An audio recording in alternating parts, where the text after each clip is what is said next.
Había que esperar.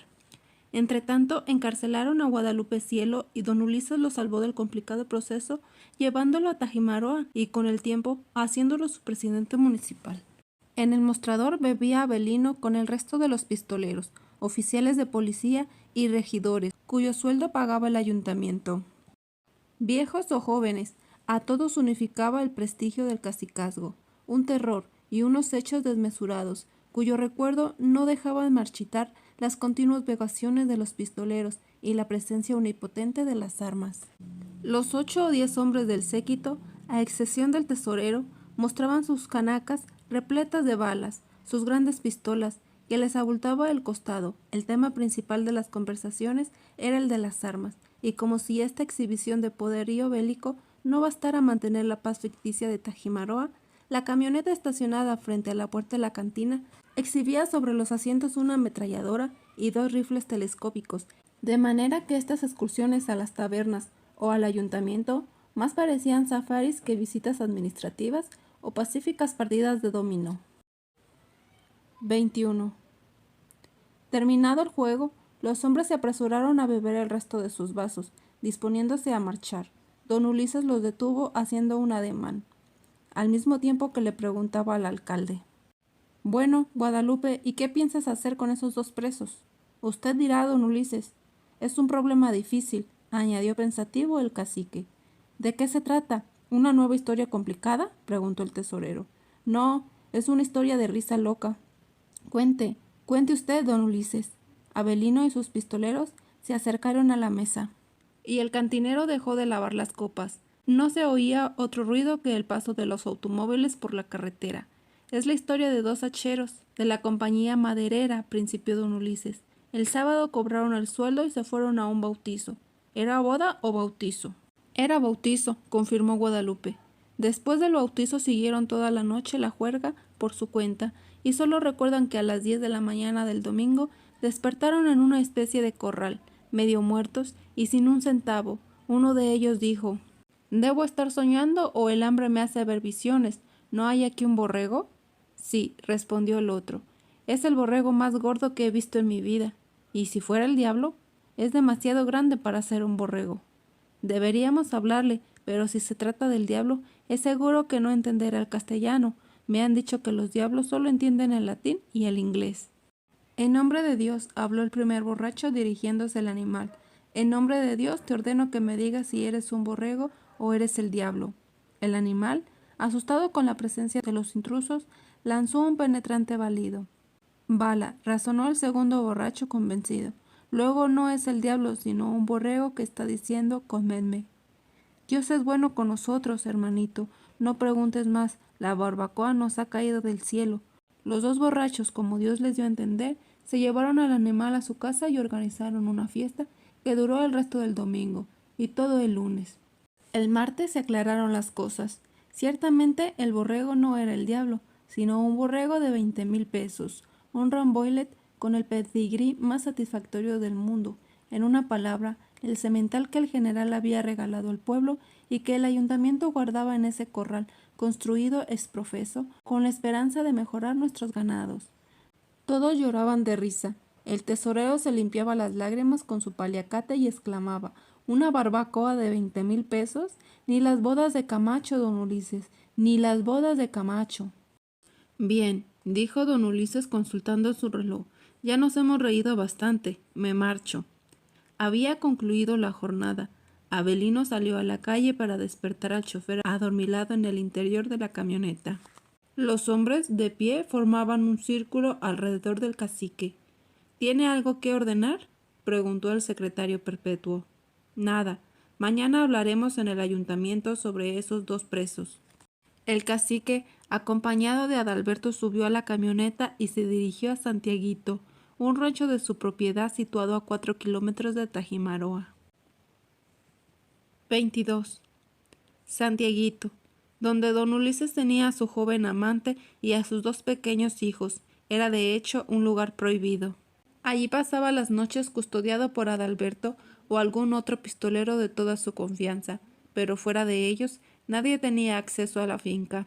Sus invitados eran recibidos oficialmente en su casa de la carretera o en los baños sulfurosos de la montaña, y si alguna vez lo llevaba a Santiaguito, lo hacía sin entrar a la casa, limitándose a mostrarle los campos o los establos de prisa, un poco en contra de su voluntad, y más bien arrastrado por el orgullo del propietario, tan poderoso en él como el deseo de mantener en secreto sus relaciones con Elena.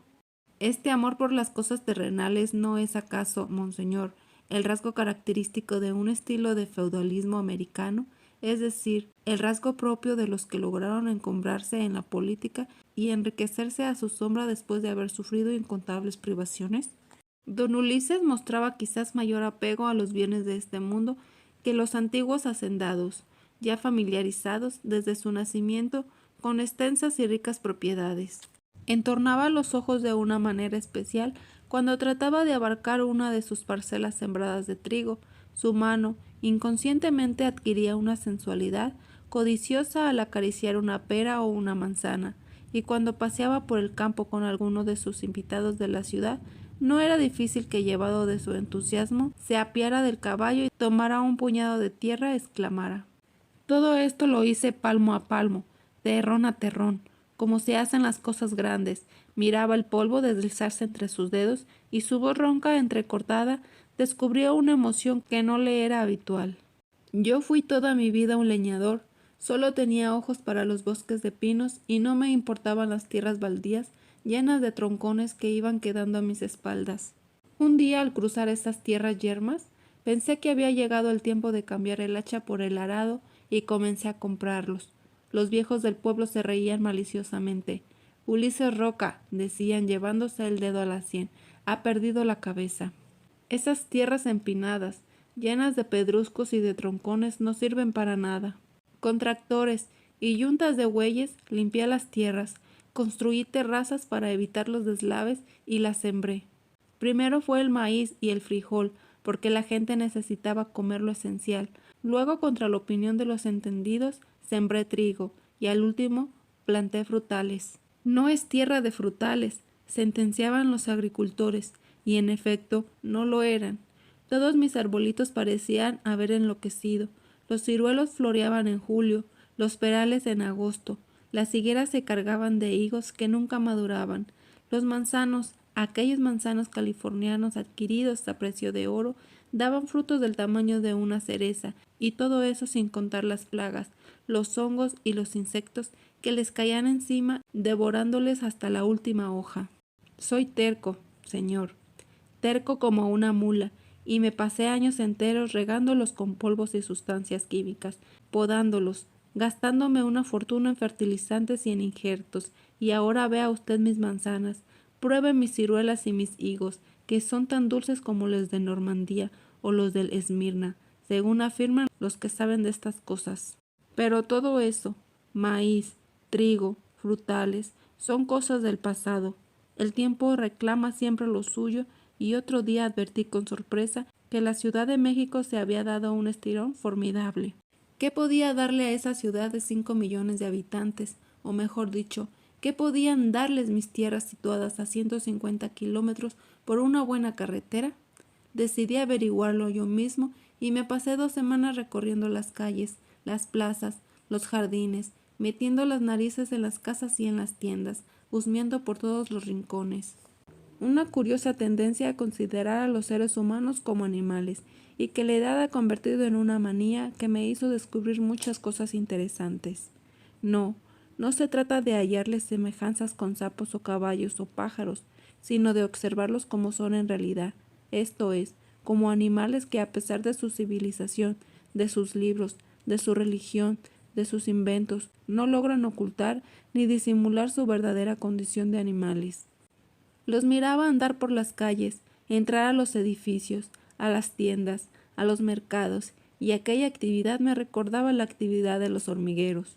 Todos iban a trabajar para comer, también hay sus zánganos, y todos acarreaban cestos o paquetes con alimentos, o comían de pie en las aceras o sentados en los restaurantes y en las fondas, pero siempre estaban echándose algo a la barriga, siempre estaban moviendo la quijada, y cuando no devoraban algo, veían a las mujeres, se excitaban viendo a las mujeres pintadas en los anuncios, en las carteleras de los cines, en los escaparates de los almacenes, Las aguardaban en las esquinas y en las puertas, y se iban juntos del brazo a los teatros y a los cines, a los bailes, a los restaurantes, a los hoteles y a las casas especiales o a sus propias casas. Me asombraba de cuántas maneras se excita, se disfraza y se disimula el deseo de la carne en las ciudades. Nosotros los provincianos, lo diré de paso, somos más directos en todo y no nos andamos con tantos circunloquios o remilgos para satisfacer nuestra hambre animal de pan y de mujeres. Comer, reproducirse, divertirse, curarse para seguir comiendo y reproduciéndose, y al final morir. Morir en la casa o en la calle, de mala manera, o morir en un gran hospital o en un pequeño sanatorio para ser arrastrado, velado, saludado y llorado dentro de un cuarto alquilado a una empresa funeraria donde los muertos se hallan extendidos en elegantes pisos, en 8 o 10 pisos que tienen cafetería y servicios sanitarios, y luego salir de allí en hombros y ser arrastrado de nuevo a las orillas de la ciudad, a los cementerios urbanos, donde se quedarán varios años bajo un monumento de piedra artificial. En México, donde solo hay piedras naturales, eran las etapas principales, seguidas por los habitantes de la ciudad, etapas que yo construí paso a paso mientras me atracaba en los restaurantes o marchaba en los cortejos fúnebres detrás de la caja de un difunto desconocido. Concluidas las 2 semanas, regresé a mi pueblo y tomé una decisión que tal vez le parezca rara: vendería flores. No serían rosas, ni claveles, ni crisantemos, sino otro género de flores que se venderán a carretadas, unas flores grandes, hermosas, decorativas, que lo mismo sirviera para una fiesta que para un velorio, unas flores sin tabú, como las gardenias que huelen a muerto, sin espinas como las rosas, sin la fragilidad de los claveles y los crisantemos, unas flores muy caras y muy buscadas que yo hiciera llover sobre la ciudad y a precios irrisorios. Una lluvia de flores. Cuando era niño, en Veracruz, el martes de carnaval, las máscaras y los paseantes se arrojaban flores por espacios de 3 o 4 horas. El aire se llenaba de pétalos y a eso le llamaban lluvia de flores. Hablaba don Ulises, hundido hasta la cintura en el océano de gladiolos holandeses que circundaban Santiaguito. A lo largo de la carretera, ya invadida por la sombra de las montañas, se extendían los suntuosos tapices rosados, blancos y carmesí de los bancales, y esas pinceladas brillantes eran no solo una novedad en el viejo paisaje, sino el contraste que reclamaban los tonos oscuros y densos de los pinares y los azules metálicos de las remotas serranías. Docenas de campesinos cortaban las varas cargadas de flores recién abiertas y las apilaban al borde de la carretera para que los camiones de don Ulises las llevaran a México. Una lluvia de flores. Mañana caerá sobre México y adornará la mesa de los banquetes, las bodas celebradas en las iglesias, las casas de los pobres y de los ricos, el ataúd de los muertos, las tumbas de los cementerios. Me dicen cacique. ¿No ha oído usted que me dicen cacique? ¿Por qué no llamarme gladiolero? Yo establecí ese oficio. A mí se me ocurrió la idea de importar millones de bulbos holandeses y sembrarlos en estas tierras donde antes se cultivaba maíz, con un arado egipcio, que yo he sido el creador de esta riqueza, pero mis enemigos hablan de que me enriquezco robando al ayuntamiento de Tajimaroa. Pobres. ¿Sabe usted cuánto me deja cada año mis gladiolos? 300,000 pesos, y los años buenos, 500,000. Esta es mi riqueza. Sí, y de los bosques, de los aserraderos, del trigo y de los frutales saco algo, pero todo se me va en comprar sementales y en construir los edificios del balneario, porque pienso en el mañana y en los turistas que vendrán a gozar las bendiciones de esos manantiales de agua sulfurosa a los que nadie les presta la menor atención. Mi lema es sencillo: más vale tener imaginación que buenos estudios. Yo no fui a la escuela, no pude ir a la escuela y no me arrepiento de ello. Inicié mi carrera con una ametralladora en la mano, combatiendo a los reaccionarios, y la gente se imagina que debo todavía defenderme con la ametralladora, sin saber que es una flor la que en realidad me defiende. Había tomado una vara de flores en botón y la sostenía delicadamente entre sus manos.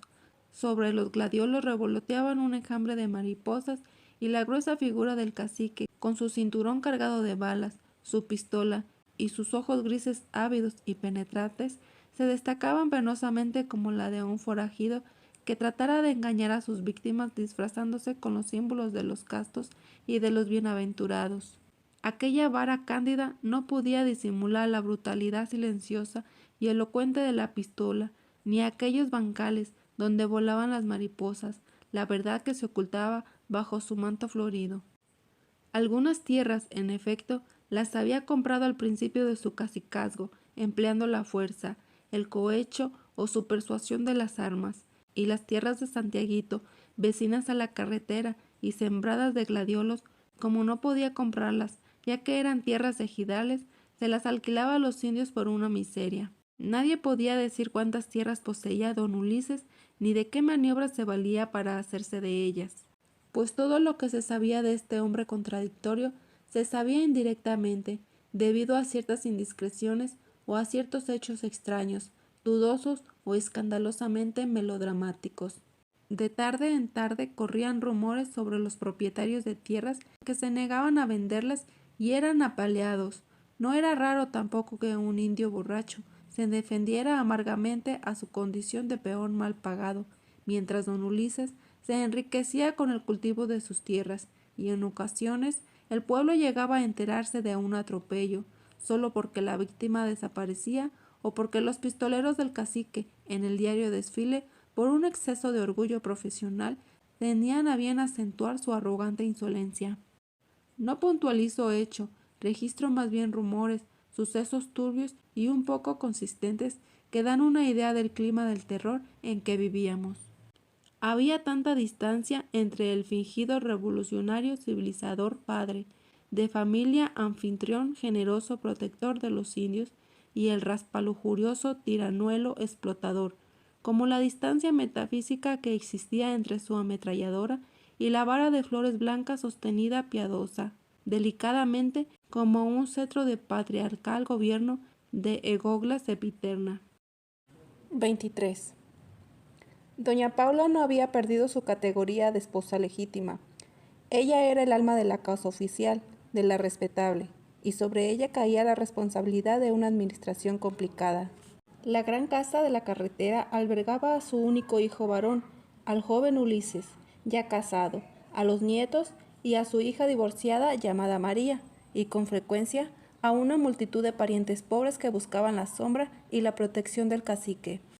En las espaldas de esta enorme mansión funcionaba el aserradero con sus empleados y sus trabajadores, las oficinas de don Ulises, bodegas, despensas y silos, habitaciones para los guardias y los pistoleros, muchos de los cuales comían en la casa, y como si fuera poco, el cacique, siguiendo las costumbres de los hacendados, alojaba y daba banquetes y fiestas a numerosos invitados, todos ellos personas de importancia, industriales capaces de asociarse en sus negocios, políticos de categoría y periodistas que hablaran de él y lo defendieran del ataque de sus enemigos.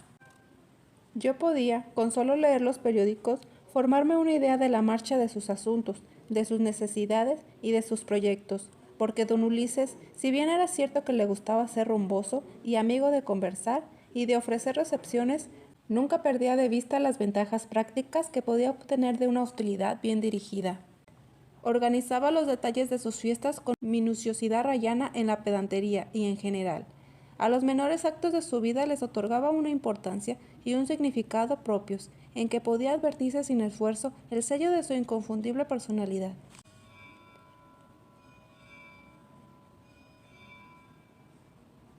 Don Ulises tenía la convicción de que un hombre de Estado debía rodearse no solo de un aparato capaz de hacer resaltar su importancia, sino de un cierto sigilo, de un sistema de seguridad que le permitiera tratar los negocios sin testigos indiscretos y sin espías a sueldo de sus enemigos. Para evitar que los criados estuvieran presentes en el comedor, había instalado un pequeño ferrocarril montado sobre rieles de ébano y accionado por una polea, que acarreaba las fuentes desde la cocina. El juguete en cuestión cruzaba el comedor llevando la sopera. Don Ulises la tomaba sirviéndose el primero, era según decía el sagrado privilegio del anfitrión, y luego la colocaba en el centro movible de la redonda mesa. Este centro que giraba lentamente dentro del círculo de la mesa, gracias a un motor eléctrico invisible, ponía las fuentes al alcance de los comensales y con ellas el aceite, la sal y la pimienta, los quesos, salseras, mostazas, vinos y licores de que ese centro movible se hallaba generosamente abastecido. Los invitados no lograban disimular su asombro. Don Ulises, díganos usted cómo se le ocurrió inventar este servicio de mesa. Son viejas historias. Hace 10 o 15 años, un espía de mis enemigos nos oyó hablar de cierta maniobra política y el resultado fue que la maniobra se desbarató y 2 hombres cayeron asesinados en una emboscada. Entonces, añadió con voz ronca y agradable, me di cuenta que vivía en un mundo enemigo donde la menor indiscreción puede costar la vida de un hombre. La política es un juego complicado, se toleran los crímenes, pero de ningún modo los errores.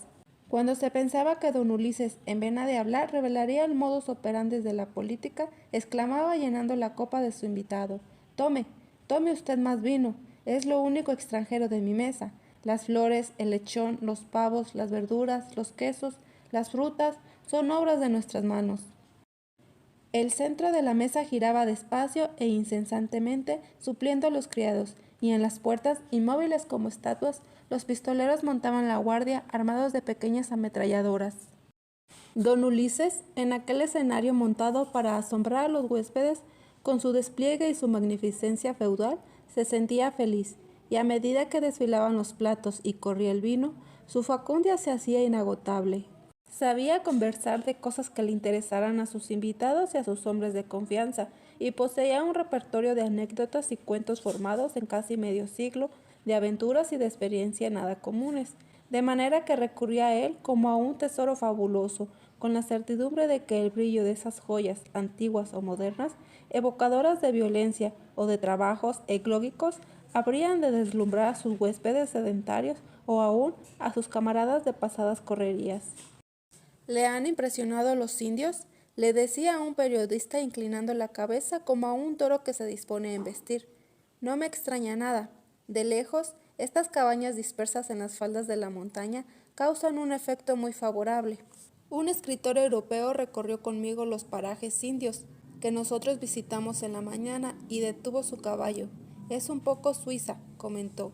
El bosque de pinos, el humo que se escapa de la cabaña, el ganado entre la hierba y las rocas del monte. Sí, un paisaje de tarjeta postal, pero es necesario acercarse. No hay muebles, ni luz, ni ventanas, ni comida, y la gente anda vestida de harapos. Todos mis esfuerzos por comprenderlos y civilizarlos han resultado inútiles. Los veo, los toco, los oigo hablar y me pregunto, ¿qué hay detrás de esos ojos? ¿Cuáles son sus verdaderos sentimientos? ¿En qué estarán pensando? Cuando todavía era joven, llegué a uno de los pueblecitos más escondidos de la sierra. El cacique de la tribu, hombre ya viejo, se había herido una pierna de gravedad y estaba tirado en su petate, rodeado de brujos que le ponían cataplasmas y salmodiaban no sé qué extraños conjuros. Expulsé a los brujos, raspé la herida con mi cuchillo, la desinfecté como pude. No se habían inventado las sulfas ni la penicilina, y el hombre volvió a la vida. Llegó a cobrarme mucho afecto. Quería que me casara con una de sus hijas y fuera su heredero, pero le hice ver que estaba casado y que debía regresar a mi casa. El día de mi partida, el cacique me tomó la mano diciéndome, ven conmigo, deseo que conozcas a nuestros dioses. Me llevó a una cueva no muy distante del pueblo. Era una cueva alta como una catedral. Recibía la luz por unas grietas ocultas entre el ramaje de los árboles, una luz verde que resbalaba sobre las estalactitas y las rocas dándoles un aire misterioso. En el fondo de la cueva se levantaban unos altares de piedra en los que descansaban 2 enormes ídolos cargados de flores y de ofrendas y acompañados de una multitud de pequeños ídolos. Arrodillados, algunos devotos bebían aguardiente y decían sus pecados con una voz aguda y plañidera. Corrieron los años y olvidé la cueva, los ídolos, el canto de los indios. ¿Quién vuelve la cara atrás? ¿Quién se complace en los recuerdos y les da vuelta y más vueltas, como no sean los muertos? El secreto de mi vitalidad consiste en no volver la cara al pasado, en que vivo sumergido en el presente con la idea fija de cumplir los deberes, con frecuencia muy pesados, que el destino ha tenido a bien cargar sobre mis hombros. Lo observa usted, decía interrumpiéndose. Lo observo y me doy cuenta de que desprecia mi vino. 3 veces ha pasado enfrente esta botella de Pomard y usted no hace nada por tomarla. Sus historias son las culpables de que yo me distraiga, decía el periodista. ¿De veras le interesan? Más de lo que usted se imagina. Termine usted ya con el relato de los ídolos. Ha tenido un fin inesperado. Hace 2 o 3 semanas, unos arqueólogos de la capital, acompañados de soldados, sospecho que un cura de la región denunció la existencia de la cueva, se presentaron en el pueblo, y no obstante los ruegos de los indios, de sus lágrimas y de sus razones, se llevaron los ídolos a México. El lío es más complicado de lo que parece. Las autoridades afirman que esas piezas de gran belleza, aunque yo no les veo la belleza por ningún lado, pertenecen legalmente a la nación, y los indios alegan que esos ídolos no son tales ídolos ni tales piezas arqueológicas, sino simplemente sus dioses, sus únicos y verdaderos dioses. Los indios tienen toda la razón, afirmó el periodista. Deberían devolverles sus ídolos. Esa es también mi opinión, solo que los arqueólogos no entienden ciertas cosas. En realidad, no sabemos nada de los indios, no sabemos nada de nuestro país. Donde quiera que extendemos la mano, tocamos un lugar sagrado. No sé decirlo, pero es como si tocáramos una herida. Los campos hierven de dioses y de duendes. Hay dioses subterráneos y dioses del aire, dioses de las montañas y de las aguas, de las cavernas. Los indios casi nunca se atreven a salir en la noche y si lo hacen por alguna necesidad, salen todos juntos, fumando y hablando en voz alta para ahuyentar a los malos espíritus. Cierta noche, en un sendero del bosque, me tropecé con ellos. Al ver la luz de mi lámpara, se quedaron paralizados de espanto. Ninguno se atrevía a decir una palabra, porque si abren la boca, se les escapa el alma y se apoderan de ella los espíritus, que acechan constantemente la montaña. ¿Se imagina usted un mundo poblado de espíritus malignos, cuya única ocupación consiste en robarle su alma a los indios? Un mundo de brujos, de encantamientos, de extrañas ceremonias, de drogas mágicas que permiten a los iniciados sentirse dioses, descender a los infiernos y hablar con los muertos. Yo los he visto salir de sus delirios y le confieso a usted que he tenido miedo. Saben algo que nosotros ignoramos, y en ese secreto radica su fuerza para sobrellevar impasibles las mayores adversidades. Podrían dejarse arrancar el corazón sin dejar de sonreír. Don Ulises no se fatigaba nunca de referir historias. Ejercía sobre sus huéspedes una especie de hipnotismo al que tampoco era ajeno el incesante girar de la mesa. Las fiestas, por lo general, terminaban muy tarde, y el mismo cacique, seguido de los pistoleros, salía a la calle para despedir a sus invitados. Partían los lujosos automóviles y él permanecía todavía un rato al aire libre, saboreando su triunfo. Aquellos importantes personajes no visitaban el desconocido poblacho de Tajimaroa, sino visitaban su casa y acudían atraídos por su fama y su magnificencia de sus recepciones, pero de cualquier manera, algo de este prestigio social recaía en nuestra aldea y aumentaba la estatura, ya de por sí grande, de don Ulises Roca. Mientras la mujer debía guardar la vajilla, levantar los manteles y poner en orden la casa, don Ulises se marchaba a Santiaguito, de donde regresaba puntual a las 8 de la mañana para emprender oficialmente su diaria visita al ayuntamiento. A las 9, después de su copioso desayuno al que asistían sus familiares, se instalaba en la oficina del aserradero que funcionaba a las espaldas de la casa y se dedicaba a los negocios, públicos o privados. Su antesala era la antesala de un gobernante. Los problemas de los sindicatos y de las agrupaciones campesinas, los asuntos de tierras, los cohechos, las trampas y las sutiles o burlas maniobras que exige nuestra política de campanario, así como las compraventas, las dádivas y las solicitaciones de empleo y mercedes, se ventilaban en esa oficina que yo visité un día tratando de buscar una conciliación, según referiré más adelante a su ilustrísima. A mediodía, sin importarle mucho la gente que lo esperaba en la antesala, don Ulises se dirigía al jardinillo de las Rosas, situado a un extremo de la casa, donde tenía a sus pavorreales. Debo decir que nunca logré conciliar la pasión por las ametralladoras y los rifles telescópicos con la pasión igualmente extremosa que don Ulises sentía por esas aves, imágenes del sosiego, de la elegancia y de la vanidad. No le bastaba su posesión, sino que había mandado reproducirlas en el gran emplomado de la galería, desde la cual se bajaba al jardín. de manera que podían admirarse las suaves rosas y las colas esmaltadas de los auténticos pavos reales a través de las colas rígidas y de las rosas fingidas de la vidriera. Tan pronto las aves se percataban de la presencia de su dueño, corrían hacia él con los delgados cuellos extendidos, y por un espacio de un cuarto de hora se entablaba un intercambio de notas sabiamente moduladas, un diálogo de suaves graznidos, de cloqueos y de asentimientos, y protestas que los vecinos escuchaban diariamente. Una reja separaba el jardín de la carretera, sin curarse su asombro no porque don Ulises fuera capaz de dominar el lenguaje de los animales, sino más bien por demostrarles una solicitud y una comprensión amistosa que nunca reveló en su trato con ellos.